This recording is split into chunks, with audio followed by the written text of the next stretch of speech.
les bruits des terrasses de café et les poubelles le matin. Moi, c'est voisinage. On a le périph' à côté. Il y a les scooters, donc c'est les deux roues. Les motos, quelquefois, qui font beaucoup de bruit. Il y a des jeunes qui font comme ça.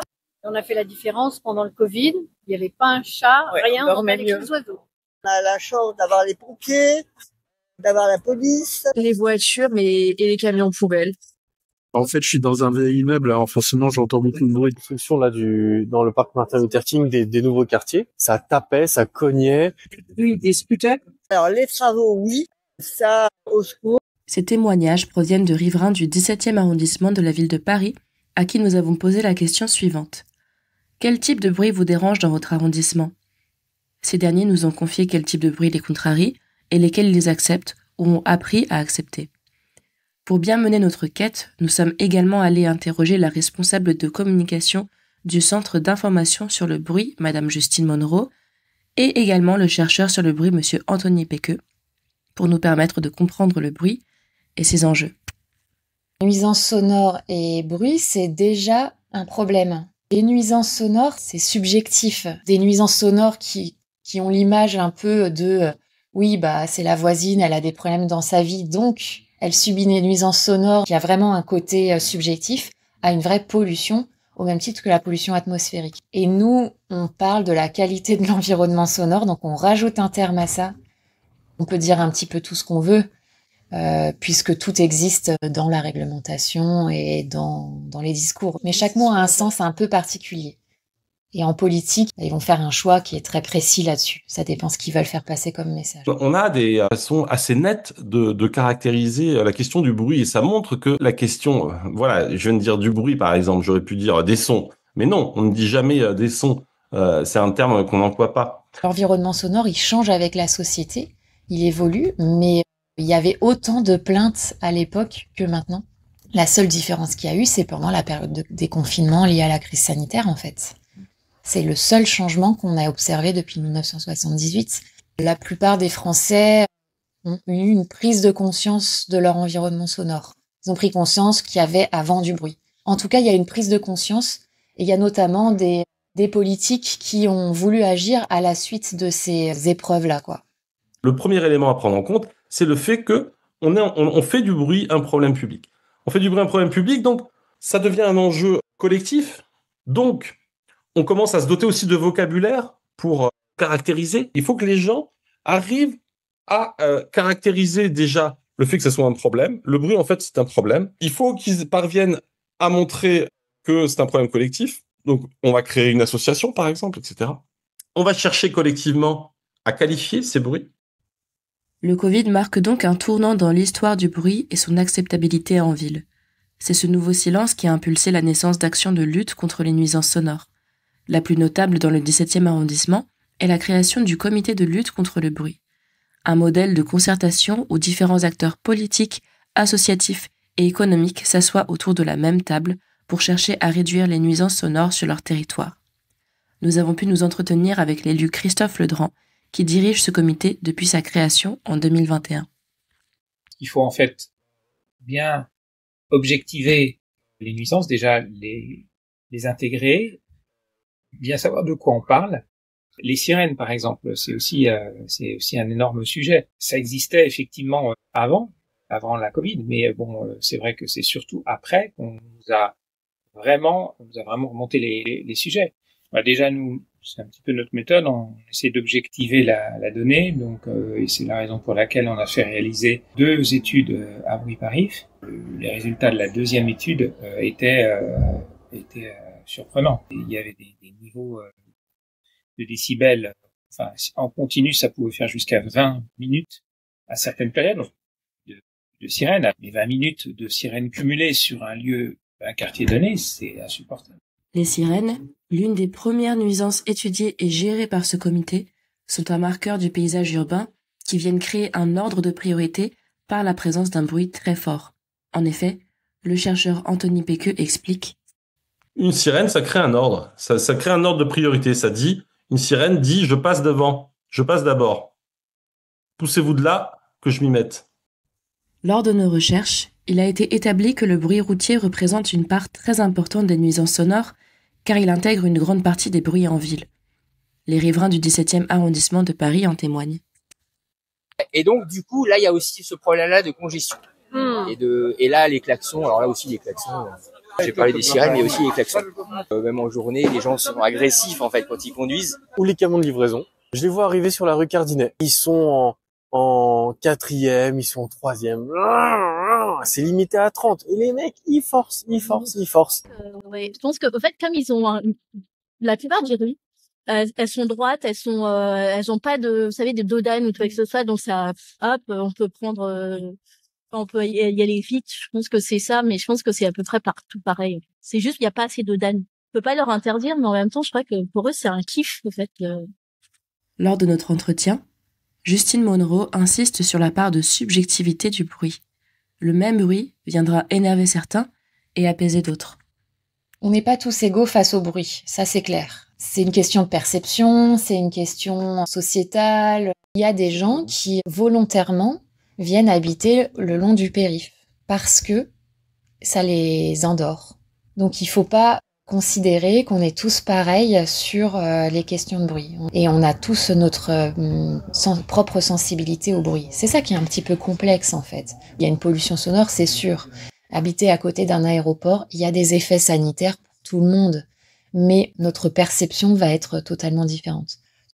Les riverains attestent. Et le bruit des voitures, mais on l'entend pas, c'est un bruit de fond. Mais dans la semaine, c'est un bruit de fond. Un brouhaha. Oui. C'est-à-dire que quand on ouvre les fenêtres, on a le périph' à côté. Donc on a le ronron du périph'. Les trains, c'est pas du tout ceux qui me dérangent, parce qu'ils passent, et ça passe, c'est tout. Contrairement à ce que les gens pensent, habiter à côté d'une ligne ferroviaire, c'est moins de bruit que habiter à côté du périph'. Ceux qui lavent les rues le matin, ça fait un bruit, mais on est content que les rues soient propres. Alors, faut savoir ce qu'on veut. Hein. Je vis dans un appartement où il y a beaucoup de parents qui ont des enfants et franchement, les bruits qu'on va entendre chez les autres parents, moi je me dis ce sont des bruits de vie. Donc c'est pas des bruits qui vont me réveiller à 2h du matin ou 3h du matin ou quoi que ce soit. Non, il y a les bruits des enfants, mais c'est des enfants, donc là. Enfin, c'est voisinage, clairement. À l'étage en dessous, famille de 3 gosses, c'est genre H24. Le bruit, c'est la vie, en fait. Enfin, l'environnement sonore, c'est la vie. Il y a plein de sociétés, plein de cultures dans laquelle plus il y a de bruit, plus c'est riche en économie, enfin, économiquement, culturellement, socialement, tout ça. La vie urbaine est calée sur, et dans nos micro-déplacements est calée sur le bruit, en fait. Je n'arrête pas de régler mes comportements de déplacement à partir de la dimension sonore de la vie sociale. Le bruit vient donc régler nos comportements de déplacement. Il peut aussi venir profondément impacter notre bien-être. Il y a une vraie détresse des gens quand ils ne connaissent pas la source du bruit qui les dérange. Enfin, ou qui peuvent pas saisir l'autorité. Oui, c'est beaucoup plus facile quand on connaît son voisin et qu'on sait que c'est lui qui fait une fête. Les fêtes de voisinage, parce qu'on va pas dire que les appartements parisiens, tant haussmanniens que nouveaux, la sonorisation, elle est pas bonne. Les Parisiens qui font du bruit. Le soir, toujours un mec qui va... La terrasse estivale, ça a été mis en place pour que les restaurants, les cafetiers refassent une trésorerie. Ok, on va les maintenir chaque année. Ok, mais les gens, ils en ont marre. Et donc, on peut être aussi dérangé par une fête dans un immeuble. Et puis après, on se retrouve effectivement des fêtards dans la rue qui continuent et qui crient. Quand nous sommes allés à la rencontre des riverains, ils nous ont surtout parlé du bruit des autres, de leurs voisins ou des fêtards en bas de chez eux.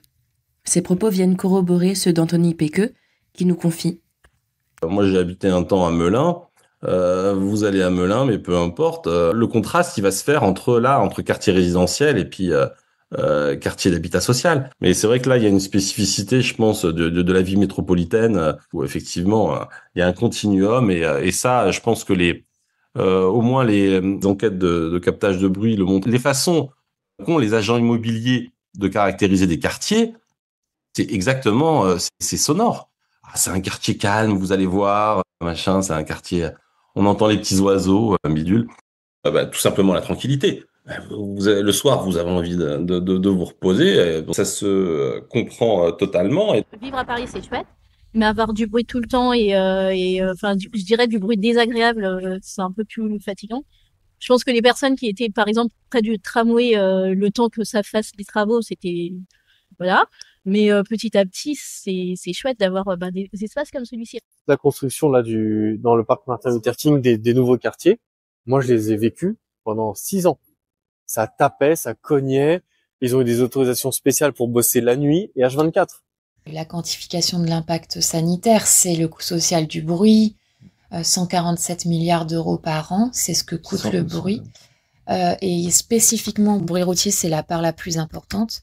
Ce coût social, c'est ce que ça coûte à la sécurité sociale, ce que ça coûte en termes de maladies professionnelles, en termes d'obligation de faire des travaux acoustiques aux abords des aéroports, c'est un peu tout. Mais sur le bruit routier, il y a une part importante. Le bruit, ça a un impact sanitaire qui va jusqu'aux maladies cardiovasculaires. C'est chouette que la mairie, en tout cas, se saisisse de ce dossier. Parce que pendant des années, moi, quand je me plaignais du bruit, je me disais, ouais, mais c'est bon, t'as fini de te plaindre. Et non, c'est ce qui rend fou à la longue. Déjà, il y a plein de gens qui n'osent pas déranger, qui pensent que ça fait partie de la vie, qui n'ont pas de droit vis-à-vis de ça, que c'est comme ça. Il y a des gens qui nous appellent, ça fait 10 ans qu'ils subissent. Ils nous appellent qu'au bout de 10 ans. Ça a un vrai impact sur la santé mentale aussi de ne pas connaître, de pas pouvoir agir sur le bruit qui nous gêne. On dit souvent que le bruit rend fou, mais c'est pas faux, hein. Ça peut vraiment avoir un impact très très important, hein. Nous, on prend la position, toujours, des riverains. Les riverains, surtout quand ils sont plusieurs à se plaindre de quelque chose, c'est qu'ils ont forcément raison. Ça fonctionne toujours quand on écoute les gens. C'est aussi intéressant que les riverains s'impliquent et essayent d'acquérir un certain niveau d'expertise. Il faut du temps pour ça, il faut lire beaucoup de choses, parce que ça permet aussi de challenger un petit peu ce qui nous est dit. Parce que généralement, quand on n'est pas expert d'un sujet, quand on vous dit c'est comme ça que ça se passe, on va dire oui, mais on ne sait pas. Donc, est-ce que c'est vraiment comme ça? Oui, c'est pas une autre façon de faire? Est-ce qu'on peut pas quand même essayer de faire quelque chose? Donc, et c'est aussi en poussant un petit peu les uns et les autres dans leur retranchement qu'on a obtenu des choses, hein, ça c'est certain. C'est pas uniquement en écoutant tout le monde et en disant bon ok, on fait le constat qu'on peut rien faire. Dans la lutte pour moins de nuisances sonores, une notion s'invite partout, celle de la responsabilité collective de régulation du bruit. La priorité, c'est de bien vivre ensemble. Donc si à partir du moment où le cafetier il abuse, il manque de respect et il y a un manque de considération, c'est pas normal. Par contre, je veux bien défendre la convivialité. Mais la convivialité, ça nécessite du respect mutuel.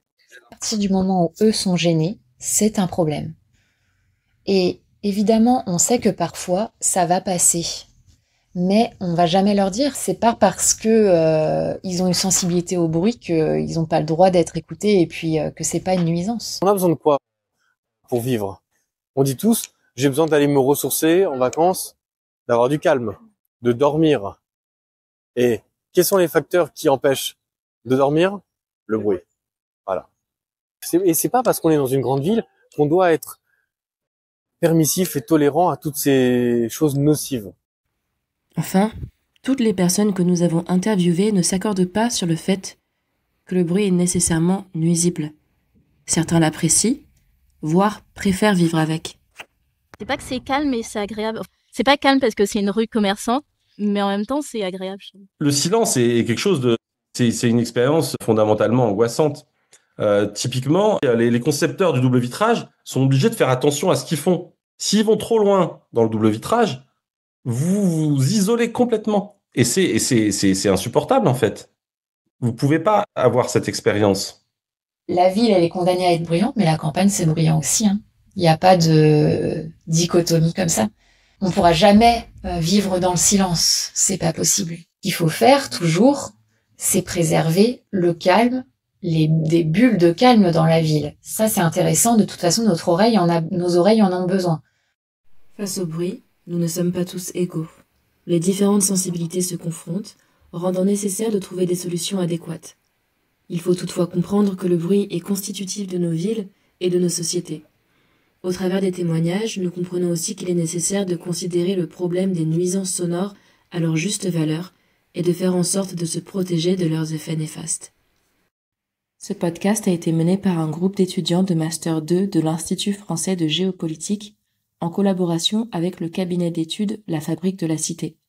Ce travail s'inscrit dans un cycle d'études sur le bruit mené par ce cabinet. Nous tenons à remercier Marianne Laloy-Borgenia, chargée d'études à La Fabrique de la Cité, et Vladimir Pavlovski, co-directeur du parcours de Master 2 géopolitique locale, tous deux pilotes du projet et de très bons conseils tout au long de son déroulement. Nous tenons également à remercier Christophe Ledrand, Justine Monroe, Anthony Péqueux et les différents riverains du 17e d'avoir accepté de répondre à nos questions et de nous avoir si bien éclairés.